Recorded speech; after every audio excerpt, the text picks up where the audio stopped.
Oh, ang dami nating notif. Ma-check nga. Mga comments pala to nung previous na videos natin.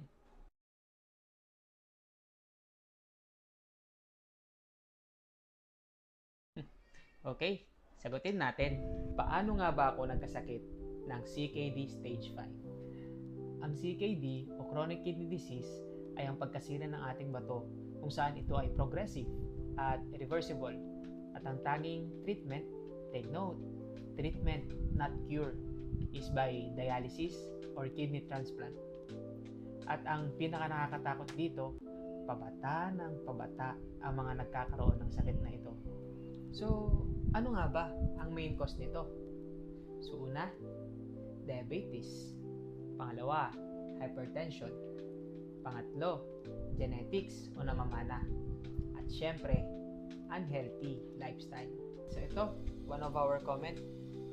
Ano daw ang lifestyle ko? So una, wala akong bisyo. Hindi ako umiinom, lalong-lalo na naninigarilyo. Kumakain din naman tayo ng instant o processed food. Pero paminsan-minsan lang, tulad ng noodles, chichirya, hotdog, soft drinks. Siyempre, sa Filipino, mahilig tayo sa street foods. Kumakain ako ng mga lamang loob, mga meats, iba't ibang meats. Energy drink, hindi ako mahilig yan. Sinikmura kasi ako nung first time kong natry yan. Water intake, malakas po ako uminom ng tubig. Tanungin nyo pa kay Madam G. In short, medyo healthy living. So marahil nagtataka na kayo, medyo healthy living, saka typical diet. So sino o ano nga ba ang salarin ng pagkasira ng kidney ko? To answer, uncontrolled hypertension. Na kung saan, unti-unting sinisira ang filtering system ng kidney ko dahil sa lakas ng blood pressure. Story time from experience. Way back 2016 to 2017, college ako nito. Kumukuha ako ng clearance para sa OJT. Kaya lang, dahil medyo elevated na yung BP ko, hindi ako pinalabas at pinintay muna na mapababa. Hindi ko yun inintindi. Hindi rin ako nagpa-check up. Wala naman ako nararamdaman eh. Hindi naman sumasakit yung ulo ko, hindi naman sumasakit yung batok ko. Bakit pa ako magpapalaboratory at magpapa-check up, di ba? Isa ka rin ba na may mindset na ganun? Well, hindi na natin baguhin dahil yun ang pinakaunang pagkakamali ko. Kaya ako nahantong sa dialysis. All those years pala na pagbabaliwala ko sa elevated na BP, unti-unti niya na rin palang sinisira ang kidney ko. So siguro isa rin na nag-contribute kaya tumaas pa lalo ang BP ko dahil sa mga unhealthy na pagkain na nabanggit ko nung una.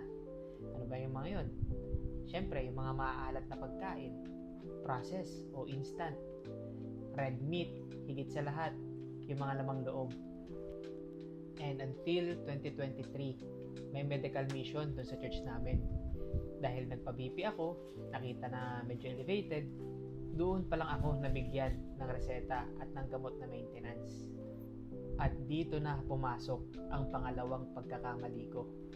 Naniwala ako na kapag inumpisahan mo na ang maintenance, dire-diretso na to.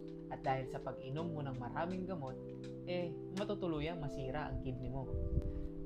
Mindset ko nga nun, bata pa ako. Ang maintenance pang matanda, saka wala naman ako nararamdaman. In short, hindi ko sinunod yung doktor. Hindi ako nag-take agad. Mga ilang buwan pa siguro bago ko mapagdesisyonan na mag-take. At nung nagtitake na, hindi ko to madalas masundan. Nakakalimutan hanggang sa may time na tumigil ako. At ngayon ay nagsisisi dahil yung high blood maintenance pala dapat ang sasalba sa akin sa dialysis. At dahil unti-unti na palang nasisira yung kidney ko all those years, hindi na pala na-filter ng tama ng aking kidney yung mga kinakain ko tulad ng mga lamang loob like kalaskus, pinapaitan, diba? Sarap dun. Kaya ayun, unti-unting tumaas ang uric acid at nagka-gout. Dahil doon, pumasok yung sunod na pagkakamali ko. Ang labis na pagtitake ng pain reliever. At yun ang nagpabilis ng ticket ko papuntang dialysis center.